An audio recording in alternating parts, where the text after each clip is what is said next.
Welcome to the Stewardship Leader podcast, brought to you by the Christian Stewardship Network. CSN exists to encourage, teach, and connect church and stewardship leaders to help them create and lead healthy stewardship ministries in their church. You can learn more about CSN at christianstewardshipnetwork.com.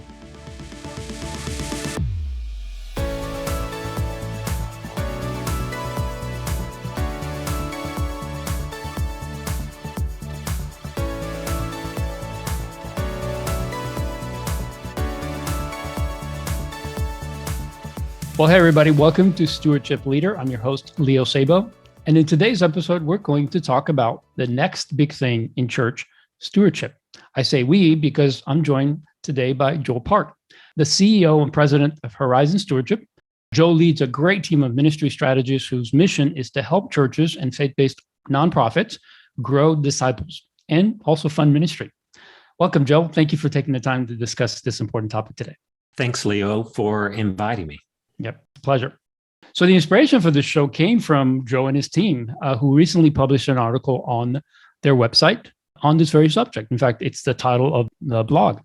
If you're not connected with Horizon Stewardship and you're not accessing their content and website, I strongly encourage you to do so. They have some great content and continue to produce some great content, and you would definitely benefit to check them out. So Joe, let's just start, first of all, just introduce yourself. Tell us a little bit about you before we jump into this topic. Sure. Well, as you mentioned, I'm part of a ministry here called Horizon Stewardship. We've got 38 folks who are engaged in this work. The vast majority of those work directly with churches, and most of us are IFC trained coaches. Many of us are CFREs. But what holds us together is this desire and belief in discipleship. I know churches and faith-based nonprofits hire us to raise money, but for us, we really view generosity as a byproduct of the discipleship process. And that's why we say our work is to help churches grow disciples and fund ministry. I was a bank CEO 20 years ago and felt a calling to ministry, and I had actually been a part of Horizons as part of their advisory group when it was formed. The pastor who formed it, Dr. Cliff Christopher, put together an advisory board and asked me as his bank CEO to be on that. But when I told him I was feeling a call to ministry, he said, well, why don't you come to work for Horizons? And my response was, Cliff, good Lord, no. God called me into ministry, not fundraising. And so that was really stuck in my mind for about 3 years. And along the process, God kept speaking to me about discipleship. And finally, I had a conversation with Cliff and just said, so maybe we can work these two things together. And, here I am 20 years later, loving what God lets me do. Yeah. It's so great that you share that, because I think so many people that listen to this podcast, they feel almost a bit like what you just described. It's like, God, no, I don't want to do any fundraising, because it almost seems like I don't know. I know I had the same issue when I was on staff at a church as a stewardship pastor. I did not want to do that side. I thought, gosh, I want to help people understand biblical stewardship and then just inspire them to give, not necessarily do the asking. But there's a need for both, isn't there? Because ministry needs funding. But yet, if we're going to do it the right way, we can't just do it for the reason of bringing funds into the kingdom. We need to not forget that people are involved because people are committed. And they're first committed to the Lord. Just as scripture says that they were first committed to the Lord and then to us, and then they gave. And I think that's such an important thing that you guys do, is you're discipling people through the process of also raising funds for much needed ministry. So I love that aspect of the ministry that you have. So thank you so much for sharing that. That's very, very inspiring to me.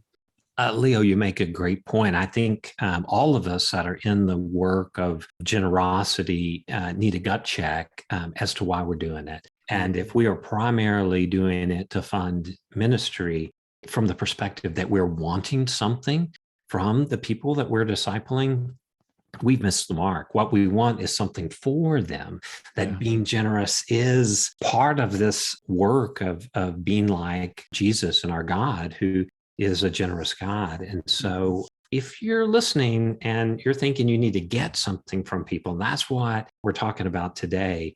and you still think that after the podcast, then we've just failed, Leo. Oh, so agree with you. So let's dig into this topic of the next big thing in church stewardship. Let's start with the current state of giving to the church. Where are we currently? What kind of changes have we experienced in recent history, especially through the pandemic? And why does it matter?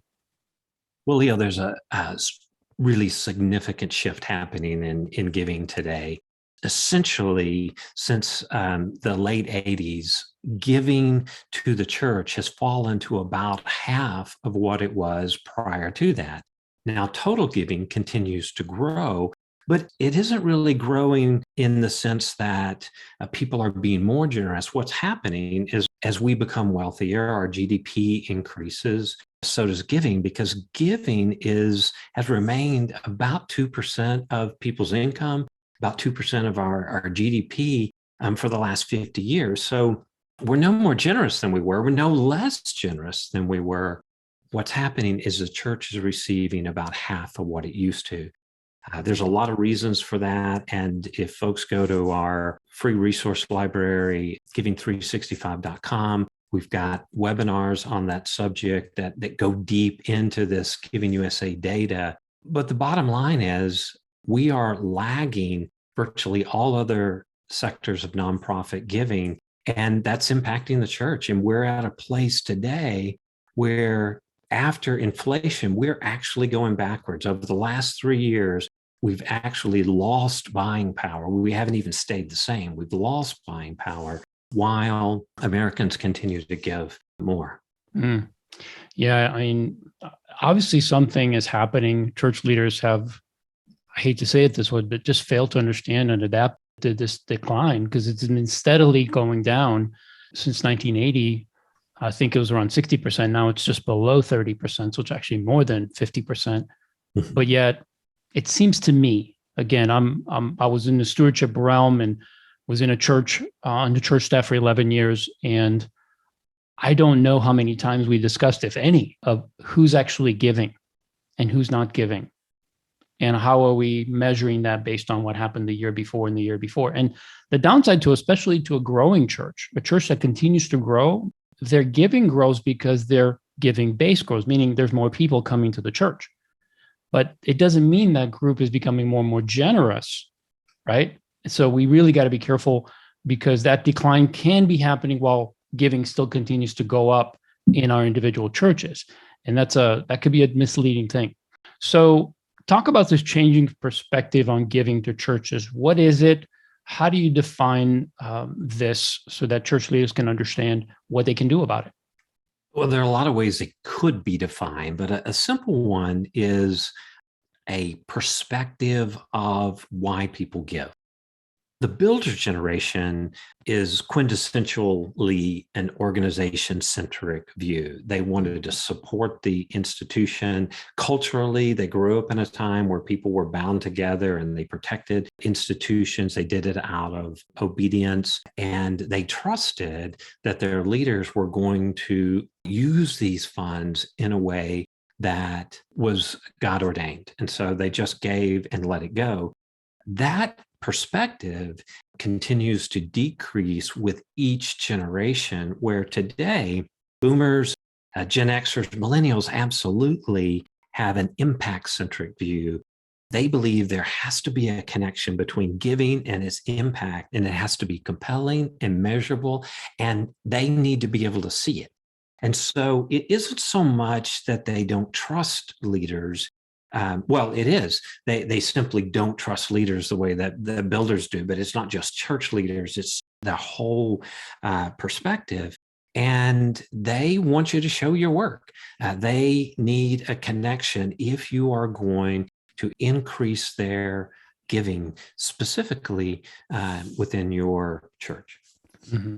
That's so true. I mean, when you talk about organization-centric or impact-centric, my generation, I'm a Gen Xer, but anybody my age or older grew up in, you went to church 2-3 times a week. You sat through 2 to 3 hour services, and it was just what you did. And there wasn't obedience. And it was almost, and it is, I think, for some of us at that age or older, we felt like that was the right thing, and that's what we understood God wanted us to do. And I'm not saying it's wrong. I obviously being committed to the body, protecting, and growing the church physically and organically. That's important. It's still important, I think, to those that are focused on impact centric. But back then, we didn't have as much openness to the information. Today, this generation, especially the millennials and Gen Y, they have more access to information than we ever did.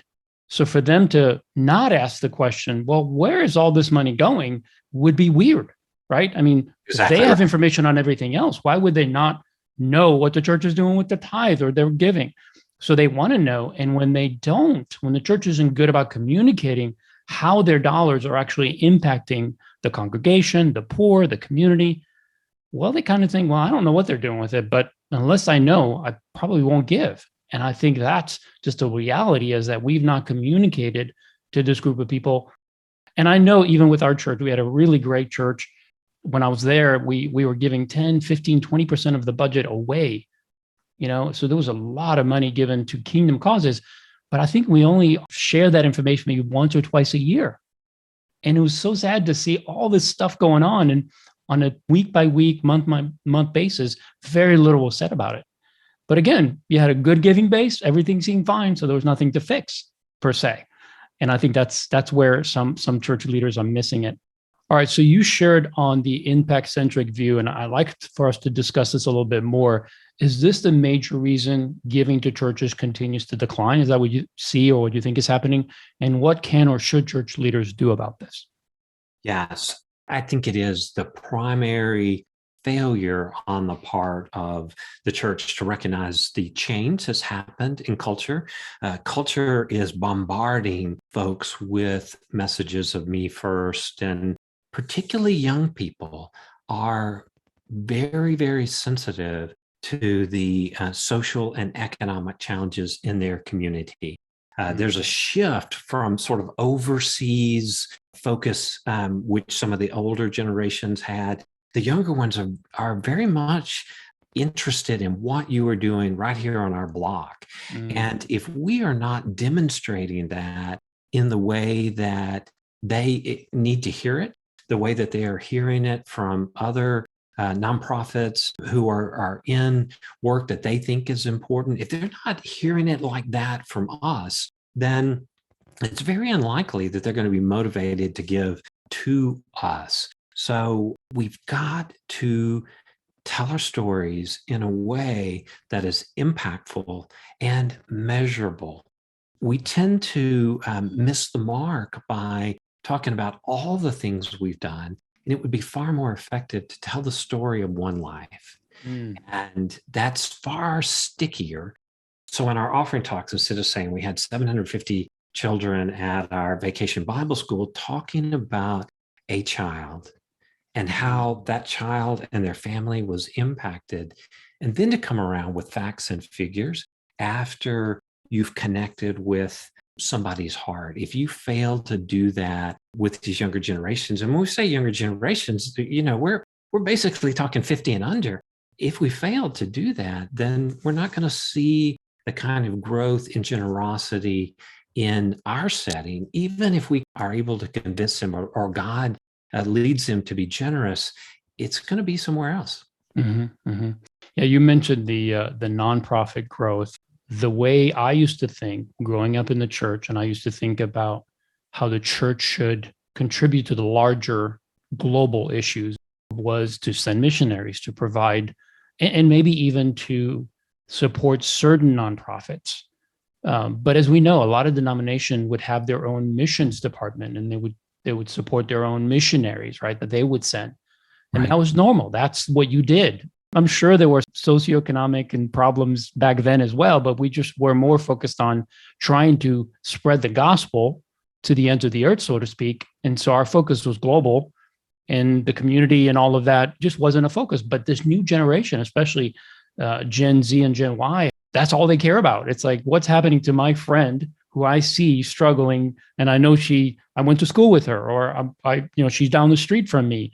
And when the church isn't either communicating or is just simply not doing anything about it, then they're like, well, maybe it's not something my church cares about. So therefore, if I'm going to give and I know I'm supposed to give, it's something I want to do, then I'm going to give where I think God is leading you to do. And they're going to see the need and they're going to try to fulfill that need. And they'll interpret that as God is telling me to go here. And I'm not saying that's wrong. I think we should support those in the community. We should reach out to the poor. We don't necessarily always have to filter everything to the church. However, the health of the church and the institution of the church is a vital component of our Christian walk and discipleship and the kingdom of God. So my concern with the church is, and with giving, is that it's diminishing the need for the church. People can just watch everything online, get their podcast messages, and that's it. It's a kind of a soul journey instead of being part of a body. And Christ was very clear that we are a body, that we come together, that we bring our gifts, our abilities. And the church is still that. And we need to help as much as we can these church leaders to understand that without funding, without being able to disciple people in the area of giving, it's going to be difficult for them to continue to be engaged in the church. And you made an excellent point that people, the younger generations, are seeing the church as more and more irrelevant because we're not making the difference they want to see on the ground. But we also have an eternal perspective. These nonprofits, now some of them are faith-based nonprofits, but in general, they are not in the business of bringing people to Christ.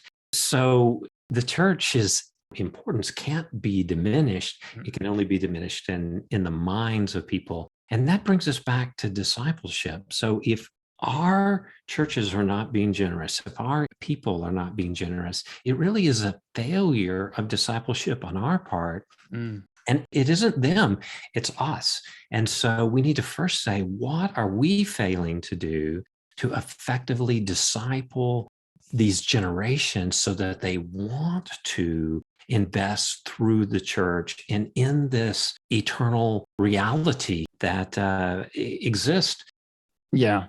So, Joe, you guys work with churches all the time. You speak with pastors all the time. What should churches do? What should these leaders do? How should they communicate about giving so that this tide begins to turn and the church is well resourced? And then the next generation and the one after that sees the importance of the church and the work of the church. What should they do?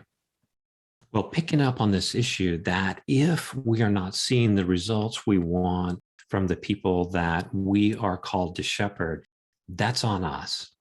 So it's got to start with, what do we need to change? And one of the first steps is embracing that this one size fits all communication, that it used to work when there was a monolithic perspective, but that is not our reality today. And so we've got to let that go. Another is we need a very, very clear theology of generosity. So many of our churches are sending conflicting messages. Our donors don't understand that a tithe is not the same thing as an offering, is not the same thing as giving, is not the same thing as donation. Those are all not synonymous. Those are very, very specific definitions. And until we are clear about what we believe about generosity, and we have a set of words that we stay with over and over again, and we don't conflate those things together, then we're not going to communicate very effectively. We've also got to understand that there are a variety of communication channels that have got to be used, because people are plugged into different things. Some are coming to church and a bulletin works. Others are reading the church newsletter. Others are primarily getting their information from social media. And so we need to understand how our people are taking in information and to use the channels that they're already using to try to get them to do something our way is foolish when they're already doing it in ways that we can actually use. And there are consultants out there that'll help with that information. At the end of the day, the next big thing is about growing this culture of generosity. It is not a thing. It is not a season in the church. It's not a Sunday in the church. It's not a one time a year appeal. It is something that we have to be doing all the time because it's really discipleship. And we've got to do it 52 weeks a year. Yeah. Yeah, that's so, so true.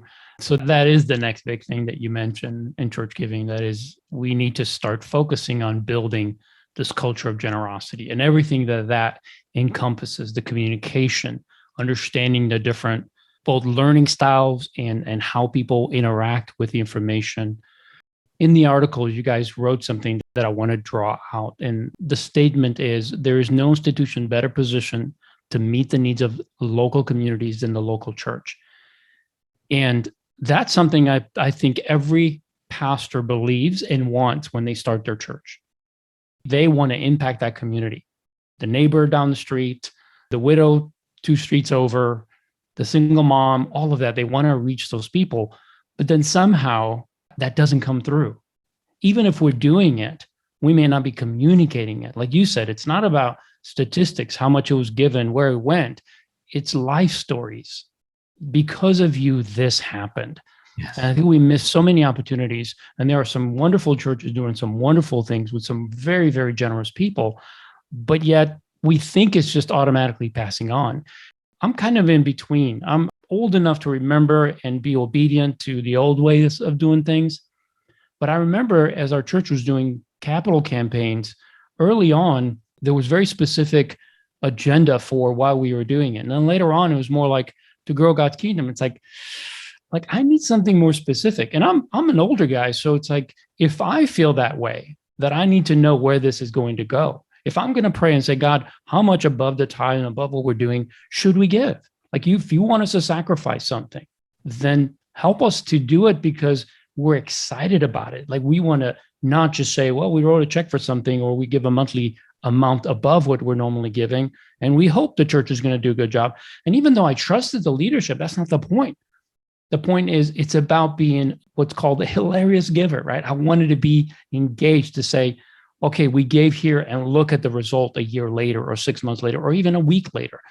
And if I am, as an older guy, feel like that's a need for me to be more generous and to give and to be part of that generous culture, how much more younger people who don't have our background, don't have our conditioning of giving. So I think it's such an important thing to understand for pastors, that this generous giver culture is the only way that we're going to not just increase giving, but really impact the community and have the church actually become and be what it's supposed to be. Because without that, they're going to find ways to help the causes they see are needy. And if the church doesn't seem to care about it or just doesn't communicate about it, then they're going to give outside of the church. And we're going to continue to see a decline. So I love that you guys have boiled it down to, you got to build a culture of generosity. So you and your team work with many churches. Tell us, how do you help churches to understand what a culture of generosity is? CSN obviously is focused on that. We also help church leaders to understand how to speak on this topic so that they can speak on it boldly, with confidence, so that they are truly equipping people. It is about discipleship. How do you guys do it? How can people benefit by reaching out to you and having you coach them through some of this? Yeah, let's first get our heads around the idea of it is really hard. Again, we are working against the culture. And so many people remember when it was different. And it takes systems, it takes ability to measure, it takes a radical discipline to clarity in our communication, and it takes sophistication in terms of the various channels. And it's going to mean an investment. It's a bit like worship. We can't just do in-person worship today. Peer-in worship isn't going to work. So we've got people on campus that we're communicating with, and we have people online that we have to communicate with differently. And we have another group that's watching on demand, and we've got to make that compelling. And that is a worship experience for them. So we can't just play the sermon. We've got to pull it all together. And each one of those looks differently. Well, it's the same with generosity. So for us, we began with an assessment. We look to see where the church is today in their practices and compare them against best practices that we see in generous churches. And so we really learn when we're working with churches, and our role is to take what we're seeing working in various settings and to share that around. So we're typically looking at about 20 to 30 different areas in a particular church and assessing against those. And what we do then is we put together a report and we just say, here are your opportunities to improve. The next step for most churches is to form a generosity team, somebody who owns this. And most say, well, we have a finance team. Well, the finance team is largely focused on allocating resources and not growing generosity. The other thing is if you're going to be successful in changing the culture of the church, it's got to be multidisciplinary. So you've got to have worship present. You've got to have communication present. You've got to have discipleship present. If you have big ministries, those folks have got to have a seat or a voice into that. Otherwise, you're not changing the culture. What you have is a lot of silos that are sending a variety of different messages, and it's confusing people.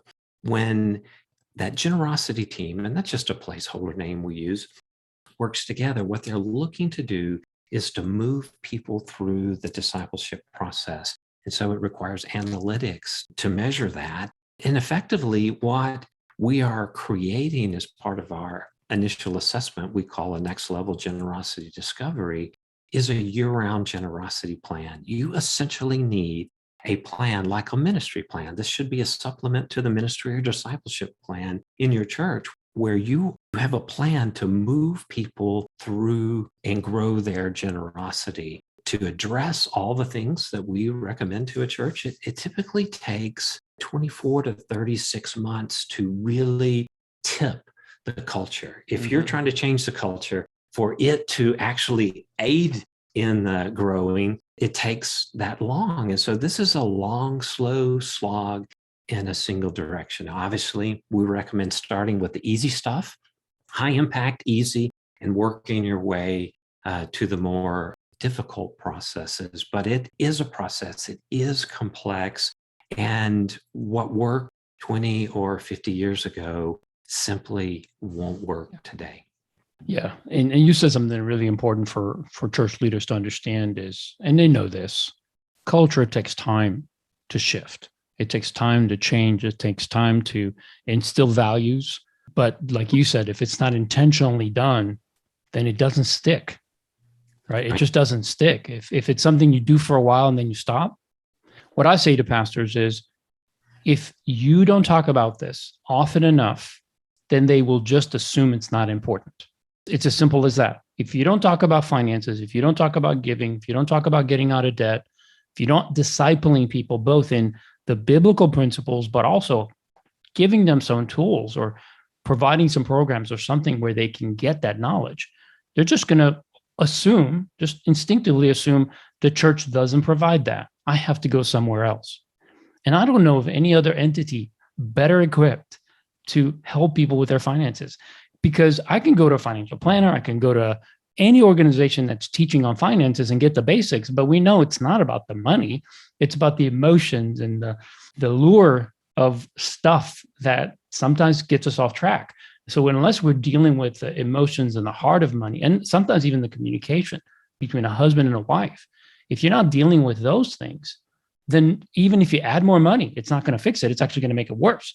So the church is so equipped. God has given us such clarity about how to equip people in this area. And that's what pastors get to do. That's the opportunity they have. So I love what you guys are doing. I love that you're realistically going in there with very clear tools, helping pastors and churches to understand where they stand, how to begin to shift this culture. And then you're giving them a reasonable timeline. Say, hey, it's going to take time, but slow and steady and consistency will pay off. Any closing thoughts, Joe? Anything that we haven't touched on that you'd like to touch on? And then just close up with, how can people connect with you and your team so that they can get some help from you guys? Well, Leo, folks can read the article. I think we've covered it well. I would encourage, if you're looking for resources to equip yourself or your church leaders, we have a free resource library called Giving 365. It's at giving365.com. It's free. You can sign up. And when you do, you'll also automatically receive a weekly blog that we put out called the Generosity Advantage. If you don't want to receive it, you can unsubscribe, or we even do it in a monthly setup where you can just get the summary if you are managing the number of emails. But those are free resources that are on subjects that impact generosity. So for instance, we're dropping an ebook here in the next couple of days that is on analytics. And it's really a piece that is intended for someone who understands the church needs to be able to measure what's happening and give this resource to their leaders who need to understand just the basics, the why. This is analytics for dummies. There's nothing complex about it. It's focused on the why more than the how. And that's what we're trying to do. You can also look us up at horizons.net, see what we do. You know, the first conversation with us is absolutely gratis. We have conversations with people all the time that just have a question, that just need to be pointed in the right direction, where we don't start, time clocks or charging or anything like that. We're really wanting to help equip stewardship pastors and church leaders to effectively change the cultures in their church, so that this big advantage we have as the church is we have the best why. No nonprofit has a better why. And we also have the aid of the Holy Spirit. So if we can disciple our people with clarity of why and help them to invite the Holy Spirit in, there is no other organization on this earth that is capable of that kind of transformation. And so, Leo, we love CSM. We love the work that you do. Thank you so much for inviting me to share today. Yeah, well, thank you for everything you put out. The Giving 365 is a great resource. I'm on it all the time because it helps me to continue to learn and to understand. And you guys are right there talking to pastors, pulling data, looking at the statistics. So you really help our leaders that are part of CSN to understand what's happening in their churches, because sometimes you can get tunnel vision. You're just in your own little environment, whether your church is big or small. You just have your perspective. So unless you're connecting with other churches and seeing what's happening and understanding how to communicate more effectively, you could be missing out. You could be doing something not intentionally, but you could be doing something wrong. We're better together in the sense that we can teach each other and help each other to understand. Because as you said, there's no better place than the church for Christ to do everything he wants to do. And that I know that's his heart. He said he will build his church, and we just get to be part of it. Well, Joe, thank you so much for taking the time. It is truly appreciated. Love you guys. I love what you get to do, and that you continue to resource the church. Thank you. Thank you, Leo. And thank you for joining us for this episode of Stewardship Leader. We hope it was beneficial to you and that you were helped or resourced in some way through this content. If so, please consider leaving us a rating on Apple Podcasts. If we earned a 5-star rating, please do that, or wherever you listen. You can also leave us a review, which would really help the show become accessible to more people. And that's what we want. We want more people to have access to this content. Also, you can subscribe so you can continue to receive this content that we produce, and then share this episode with another church leader, or really anyone that you feel would benefit.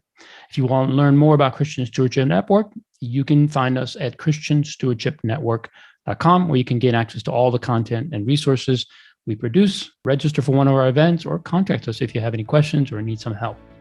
We would be happy to serve you in your church. Well, thanks again for joining us. We hope you'll join us for the next episode of Stewardship Leader.